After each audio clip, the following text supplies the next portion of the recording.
Hi everyone, welcome back to my channel and welcome back to the video series History of English Literature.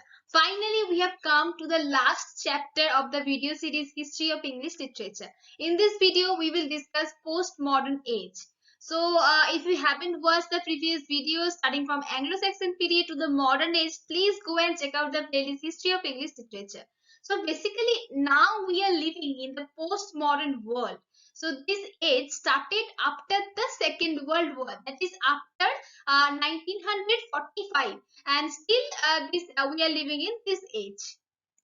Let's see the historical and social context of this age. People thought that after Second World War they will live in peace, but the Second World War did not bring any kind of stability.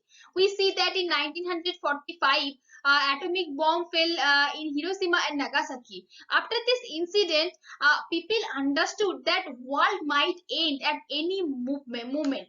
So they everywhere there was uncertainty, absurdity, helplessness, hopelessness, everything, because their faith on God had already removed. So they were living in a absurd reality. So from this time we can see that England, which was the most dominant country in the west, started to decline. Their influence started to decline because their colonies, which were all over the world, started to become free from British government. And from this time, USA, that is the United States of America, became the dominant economic and cultural force. In here you need to know another thing, that is the difference between postmodern with hyphen and postmodern without hyphen. So, when we say postmodern with hyphen, it means the period, the age that comes after Second World War, after 1945. So, this basically denotes a time period. But when we say postmodern without hyphen, it denotes the theory of postmodernism, the attitudes, the mentality of the people. When you will read the theory of postmodernism, you can understand this more better. Let's see the literary features of this age. From this age, we can see many changes came to the literature. So, literature of postmodern age celebrates diversity. Subject matter of literature is essentially human condition. The writers of this age believe that individual is wholly responsible for his or her condition, and the concept of hero started to fade from this age. Like the concept of hero, as we see in Beowulf, we cannot see in that in the postmodern literature. And identity is a common theme in postmodern literature. We can see the identity like the national identity, racial identity, spiritual identity, sexual identity, intellectual identity. And in this literature, we can see the endless interpretation of a literary work. And another important feature, literary feature of this age is intertextuality.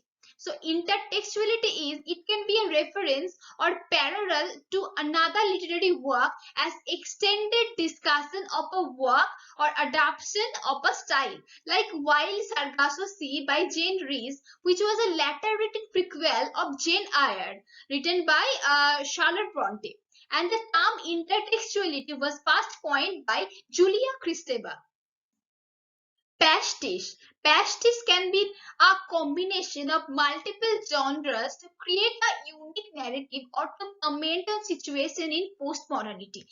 Example of pastiche is Margaret Atwood combines science fiction and fairy tales. So this is an example of pastiche. Another example is William S. Burroughs combines science fiction, detective fiction, and westerns. Next, let's see metafiction. It is a fictional writing which self-consciously and systematically draws attention to its status as an artifact in order to question about the relationship between fiction and reality.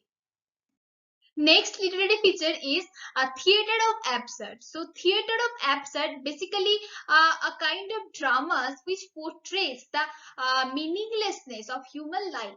And in a separate video, I have discussed in detail what is theater of absurd. You will get the link of the video in the description box. Please check it out. So here I am not discussing it in detail. Next, let's see kitchen sink drama or angry young man theater. It is a British cultural movement that developed in the late 1950s or early 1960s in theatre, art, novels, etc., whose protagonists usually could be described as angry young men who were disillusioned with modern society. One of the best example of theatre of angry young men theatre is Look Back in Anger by John Osborne. Now let's see the major poets of this age. First there is Seamus Heaney. He got Nobel Prize in Literature in 1995. His major works are Death of a Naturalist, North, Fieldwork, The Spirit Level, Beowulf, A New Verse Translation, etc. Robert Lowell described him as the most important Irish poet since Yeats. Next poet is Ted Hughes. He was the husband of Sylvia Plath, and his major works are The Hawk in the Rain. This was his first work. Other major works are Crow, Goddess, Tales from Ovid, The Iron Man, Shakespeare, and The Goddess of Complete Being. This work was inspired by Graves' The White Goddess. Next poet is Philip Larkin. Philip Larkin's pseudonym was Brunette Coleman. His major works are The Less Deceived, The White Sun Weddings, The High Windows, etc. Next there is Dylan Thomas. Dylan Thomas' major works are Do Not Go Gentle into That Good Night, and Taste Shall Have No Dominion, Under Milkwood, A Child's Christmas in Wales, and The Portrait of the Artist as a Young Dog, etc. Now let's see some of the major dramatists of this age. First there is Samuel Beckett. He contributed a lot to theatre of action. He got Nobel Prize in Literature in 1969. His major works are Waiting for the Godot, Endgame, Happy Days, etc. Next there is Harold Pinter. He was also a Nobel Prize winner, and his early works were described by critics as comedy of menace, and his major works are The Room, The Birthday Party, No Man's Land, Betrayal, etc. Next there is John Osborne. He was associated with the Angry Young Man movement, and he wrote kitchen sink dramas. His major works are The Look Back in Anger, The Entertainer, etc. The next dramatist is Tom Stoppard. His major works are Arcadia, The Coast of Utopia, Every Good Boy Deserves Favor, Professional Foul, The Real Thing, Rosencrantz, and Guildenstern Are Dead, etc. Now let's see some of the major novelists of this age. First there is Bram Stoker. He is famous for his gothic horror novel Dracula.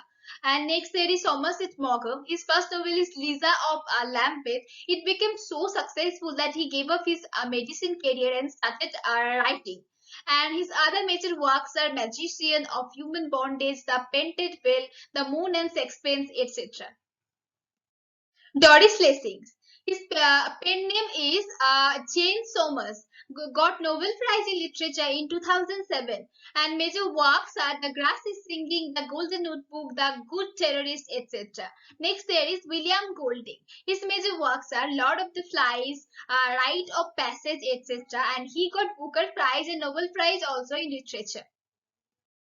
Kingsley Amis. He is best known for his satirical comedies such as Lucky Jim, One Fat Englishman, Ending Up, Jack's Thing, and The Old Devils, etc. Next there is J.K. Rowling. She is most famous for writing the Harry Potter fantasy series, which became the best-selling book series in history and won multiple awards. And she also writes crime fiction under the pen name Robert Galbraith. The next there is John Fowles. His major works are The Collector, The Magus, The French Lieutenant's Woman, etc.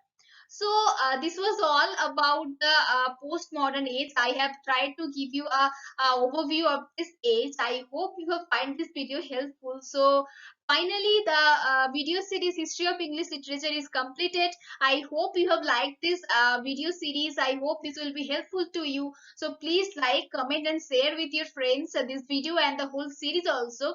And if you haven't yet subscribed the channel, please do subscribe and hit the bell icon to get more videos on history of English literature and other English literature topic also.